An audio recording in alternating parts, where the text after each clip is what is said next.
شروع اللہ کا نام لے کر جو بڑا مہربان نہایت رحم والا ہے۔ اے نبی، مجاہد لوگ تم سے غنیمت کے مال کے بارے میں دریافت کرتے ہیں کہ کیا حکم ہے۔ کہہ دو کہ غنیمت اللہ اور اس کے رسول کا مال ہے، تو اللہ سے ڈرو اور آپس میں صلح رکھو، اور اگر ایمان رکھتے ہو تو اللہ اور اس کے رسول کے حکم پر چلو۔ مومن تو وہ ہیں کہ جب اللہ کا ذکر کیا جاتا ہے تو ان کے دل ڈر جاتے ہیں، اور جب انہیں اس کی آیتیں پڑھ کر سنائی جاتی ہیں تو ان کا ایمان اور بڑھ جاتا ہے، اور وہ اپنے پروردگار پر بھروسہ رکھتے ہیں، اور وہ جو نماز قائم کرتے ہیں اور جو مال ہم نے ان کو دیا ہے اس میں سے نیک کاموں میں خرچ کرتے ہیں، یہی سچے مومن ہیں، اور ان کے لیے ان کے پروردگار کے ہاں بڑے بڑے درجے ہیں اور بخشش اور عزت کی روزی ہے۔ ان لوگوں کو اپنے گھروں سے اسی طرح نکلنا چاہیے تھا جس طرح تمہارے پروردگار نے تم کو تدبیر کے ساتھ اپنے گھر سے نکالا، اور اس وقت مومنوں کی ایک جماعت ناخوش تھی، وہ لوگ حق بات میں اس کے ظاہر ہونے کے بعد تم سے جھگڑنے لگے، گویا موت کی طرف ہانکے جاتے ہیں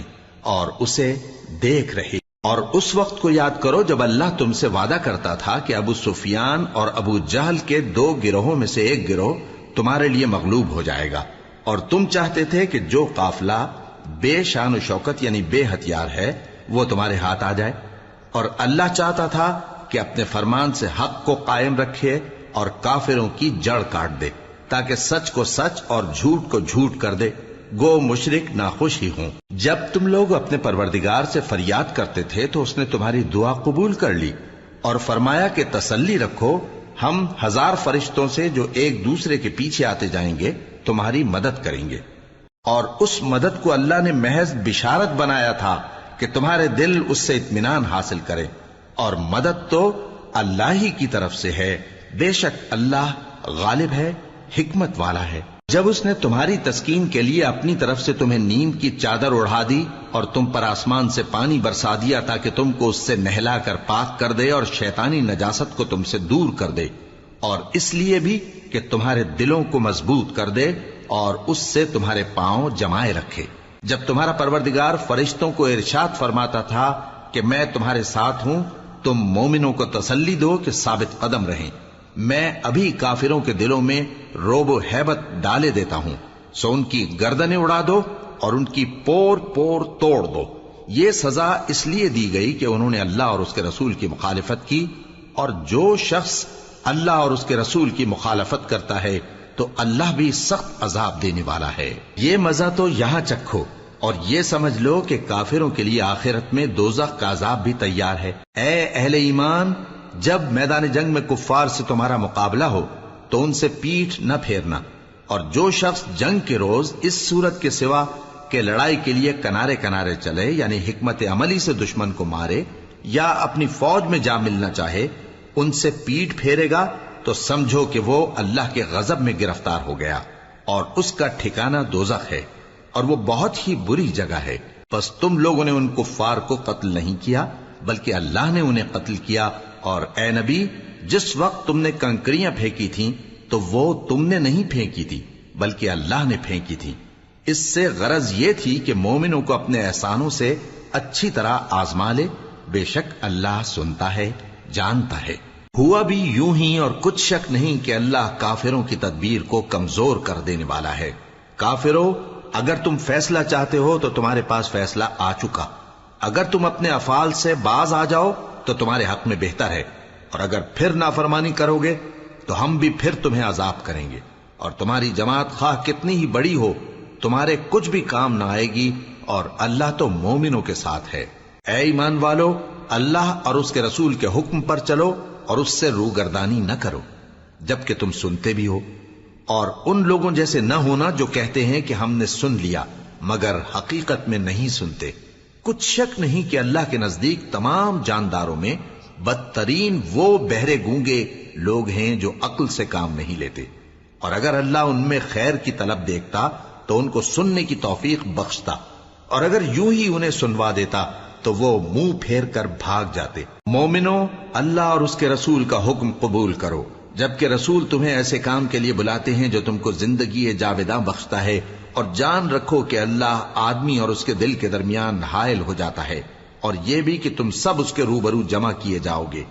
اور اس فتنے سے ڈرو جو خصوصیت کے ساتھ انہی لوگوں پر واقع نہ ہوگا جو تم میں گناہگار ہیں، اور جان رکھو کہ اللہ سخت عذاب دینے والا ہے۔ اور اس وقت کو یاد کرو جب تم زمین مکہ میں قلیل اور ضعیف سمجھے جاتے تھے اور ڈرتے رہتے تھے کہ لوگ تمہیں اڑا نہ لے جائیں، یعنی ختم نہ کر دیں، تو اس نے تم کو جگہ دی اور اپنی مدد سے تم کو تقویت بخشی اور پاکیزہ چیزیں کھانے کو دیں تاکہ اس کا شکر کرو۔ اے ایمان والو، نہ تو اللہ اور رسول سے خیانت کرو اور نہ اپنی امانتوں میں خیانت کرو، اور تم ان باتوں کو جانتے ہو، اور جان رکھو کہ تمہارا مال اور اولاد بڑی آزمائش ہے، اور یہ کہ اللہ کے پاس نیکیوں کا بڑا ثواب ہے۔ مومنو، اگر تم اللہ سے ڈرو گے تو وہ تمہارے لیے حق و باطل کا فرق ظاہر کر دے گا اور تمہارے گناہ مٹا دے گا اور تمہیں بخش دے گا، اور اللہ بڑے فضل والا ہے۔ اور اس وقت کو یاد کرو جب کافر لوگ تمہارے بارے میں چال چل رہے تھے کہ تم کو قید کر دیں یا جان سے مار دیں یا وطن سے نکال دیں، تو ادھر تو وہ چال چل رہے تھے اور ادھر اللہ تدبیر کر رہا تھا، اور اللہ بہترین تدبیر کرنے والا ہے۔ اور جب ان کو ہماری آیتیں پڑھ کر سنائی جاتی ہیں تو کہتے ہیں یہ کلام ہم نے سن لیا ہے، اگر ہم چاہیں تو اسی طرح کا کلام ہم بھی کہہ دیں، اور یہ ہے ہی کیا، صرف اگلے لوگوں کی حکایتیں ہیں۔ اور جب انہوں نے کہا کہ اے اللہ، اگر یہ قرآن تیری طرف سے برحق ہے تو ہم پر آسمان سے پتھر برسا یا کوئی اور تکلیف دینے والا عذاب بھیج دے۔ اور اللہ ایسا نہ تھا کہ جب تک اے پیغمبر تم ان میں تھے انہیں عذاب دیتا، اور نہ ایسا ہے کہ وہ تو بخشش مانگیں اور اللہ انہیں عذاب دے۔ اور اب ان کے لیے کون سی وجہ ہے کہ وہ انہیں عذاب نہ دے، جبکہ وہ مسجد حرام میں نماز پڑھنے سے روکتے ہیں، جبکہ وہ اس مسجد کے متولی بھی نہیں ہیں۔ اس کے متولی تو صرف پرہیزگار ہیں، لیکن ان میں کے اکثر نہیں جانتے۔ اور ان لوگوں کی نماز خانہ کعبہ کے پاس سیٹیاں اور تالیاں بجانے کے سوا کچھ نہ تھی، تو تم جو کفر کرتے تھے اب اس کے بدلے عذاب کا مزہ چکھو۔ جو لوگ کافر ہیں اپنا مال خرچ کرتے ہیں کہ لوگوں کو اللہ کے رستے سے روکیں، سو ابھی اور خرچ کریں گے، مگر آخر وہ خرچ کرنا ان کے لیے موجب افسوس ہوگا، اور وہ مغلوب ہو جائیں گے، اور کافر لوگ دوزخ کی طرف ہانکے جائیں گے تاکہ اللہ پاک سے ناپاک کو الگ کر دے اور ناپاک کو ایک دوسرے پر رکھ کر ایک ڈھیر بنا دے، پھر اس کو دوزخ میں ڈال دے۔ یہی لوگ خسارہ پانے والے ہیں۔ اے پیغمبر، کفار سے کہہ دو کہ اگر وہ اپنے افعال سے باز آ جائیں تو جو ہو چکا وہ انہیں معاف کر دیا جائے گا، اور اگر پھر وہی حرکات کرنے لگیں گے تو اگلے لوگوں کا جو طریقہ جاری ہو چکا ہے وہی ان کے حق میں بھی برتا جائے گا۔ اور ان لوگوں سے لڑتے رہو یہاں تک کہ فتنہ یعنی کفر کا فساد باقی نہ رہے اور دین سب اللہ ہی کا ہو جائے، اور اگر وہ باز آ جائیں تو اللہ ان کے کاموں کو دیکھ رہا ہے، اور اگر روگردانی کریں تو جان رکھو کہ اللہ تمہارا حمایتی ہے، اور وہ خوب حمایتی اور خوب مددگار ہے۔ اور جان رکھو کہ جو مال غنیمت تم کفار سے حاصل کرو اس میں سے 5واں حصہ اللہ کا اور اس کے رسول کا اور اہل قرابت اور یتیموں کا اور محتاجوں کا اور مسافروں کا ہے۔ اگر تم اللہ پر اور اس نصرت پر ایمان رکھتے ہو جو حق و باطل میں فرق کرنے کے دن یعنی جنگ بدر میں جس دن دونوں فوجوں میں مٹ بھیڑ ہو گئی تھی، ہم نے اپنے محبوب بندے محمد صلی اللہ علیہ وآلہ وسلم پر نازل فرمائی، اور اللہ ہر چیز پر قادر ہے۔ جس وقت تم مدینے سے قریب کے ناکے پر تھے اور کافر دور کے ناکے پر، اور قافلہ تم سے نیچے اتر گیا تھا، اور اگر تم جنگ کے لیے آپس میں قرارداد کر لیتے تو وقت معین پر جمع ہونے میں تقدیم و تاخیر ہو جاتی، لیکن اللہ کو منظور تھا کہ جو کام ہو کر رہنے والا تھا اسے کر ہی ڈالے، تاکہ جو مرے بصیرت پر یعنی یقین جان کر مرے، اور جو جیتا رہے وہ بھی بصیرت پر یعنی حق پہچان کر جیتا رہے۔ اور کچھ شک نہیں کہ اللہ سنتا ہے، جانتا ہے۔ اس وقت اللہ نے تمہیں خواب میں کافروں کو تھوڑی تعداد میں دکھایا تھا، اور اگر بہت کر کے دکھاتا تو تم لوگ جی چھوڑ دیتے اور جو کام درپیش تھا اس میں جھگڑنے لگتے، لیکن اللہ نے تمہیں اس سے بچا لیا، بے شک وہ سینوں کی باتوں تک سے واقف ہے۔ اور اس وقت جب تم ایک دوسرے کے مقابل ہوئے تو کافروں کو تمہاری نظروں میں تھوڑا کر کے دکھاتا تھا اور تم کو ان کی نگاہوں میں تھوڑا کر کے دکھاتا تھا، تاکہ اللہ کو جو کام کرنا منظور تھا اسے کر ڈالے۔ اور سب کاموں کا رجوع اللہ ہی کی طرف ہے۔ مومنو، جب کفار کی کسی جماعت سے تمہارا مقابلہ ہو تو ثابت قدم رہو اور اللہ کو بہت بہت یاد کرو تاکہ مراد حاصل کر لو، اور اللہ اور اس کے رسول کے حکم پر چلو، اور آپس میں جھگڑا نہ کرنا کہ ایسا کرو گے تو تم بزدل ہو جاؤ گے اور تمہاری ہوا اکھڑ جائے گی، اور صبر سے کام لو کہ اللہ صبر کرنے والوں کا مددگار ہے۔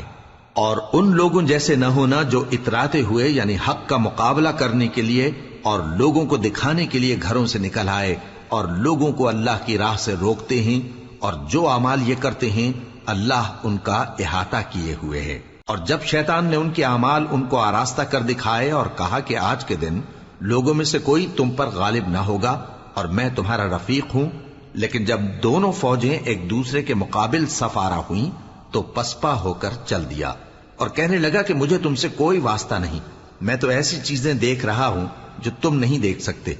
مجھے تو اللہ سے ڈر لگتا ہے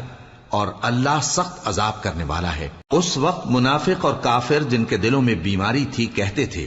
کہ ان لوگوں کو ان کے دین نے مغرور کر رکھا ہے، اور جو شخص اللہ پر بھروسہ رکھتا ہے تو اللہ غالب ہے، حکمت والا ہے۔ اور کاش تم اس وقت کی کیفیت دیکھو جب فرشتے کافروں کی جانیں نکالتے ہیں کہ ان کے چہروں اور پیٹھوں پر مارتے جاتے ہیں اور کہتے ہیں اب آگ کے عذاب کا مزہ چکھو، یہ ان اعمال کی سزا ہے جو تمہارے ہاتھوں نے آگے بھیجی ہیں، اور یہ جان رکھو کہ اللہ بندوں پر ظلم نہیں کرتا۔ جیسا حال فرعونیوں اور ان سے پہلے لوگوں کا ہوا تھا ویسا ہی ان کا ہوا کہ انہوں نے اللہ کی آیتوں سے کفر کیا تو اللہ نے ان کے گناہوں کی سزا میں ان کو پکڑ لیا۔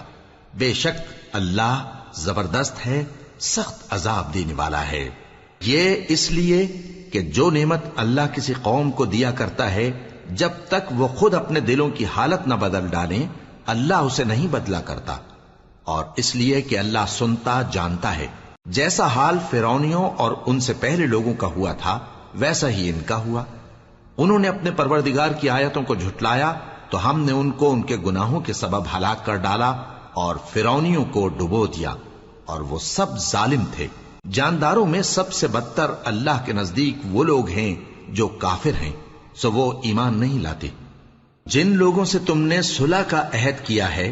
پھر وہ ہر بار اپنے عہد کو توڑ ڈالتے ہیں اور اللہ سے نہیں ڈرتے، اگر تم ان کو لڑائی میں پاؤ تو انہیں ایسی سزا دو کہ جو لوگ ان کے پس پشت ہوں وہ ان کو دیکھ کر بھاگ جائیں، عجب نہیں کہ ان کو اس سے عبرت ہو۔ اور اگر تم کو کسی قوم سے دغابازی کا خوف ہو تو ان کا عہد انہی کی طرف پھینک دو کہ اس طرح تم سب برابر ہو جاؤ۔ کچھ شک نہیں کہ اللہ دغابازوں کو دوست نہیں رکھتا، اور کافر یہ خیال ہرگز نہ کریں کہ وہ آگے نکل گئے ہیں، وہ ہمیں عاجز نہیں کر سکتے۔ اور جہاں تک ہو سکے فوج کی جمعیت کے زور سے اور گھوڑوں کے تیار رکھنے سے ان کے مقابلے کے لیے مستعد رہو کہ اس سے اللہ کے دشمنوں اور تمہارے دشمنوں اور ان کے سوا اور لوگوں پر جن کو تم نہیں جانتے اور اللہ جانتا ہے ہیبت بیٹھی رہے گی، اور تم جو کچھ اللہ کی راہ میں خرچ کرو گے اس کا ثواب تم کو پورا پورا دیا جائے گا اور تمہارا ذرا نقصان نہ کیا جائے گا۔ اور اگر یہ لوگ صلح کی طرف مائل ہوں تو تم بھی اس کی طرف مائل ہو جاؤ، اور اللہ پر بھروسہ رکھو، کچھ شک نہیں کہ وہ سب کچھ سنتا ہے جانتا ہے۔ اور اگر یہ چاہیں کہ تم کو فریب دیں تو اللہ تمہیں کفایت کرے گا،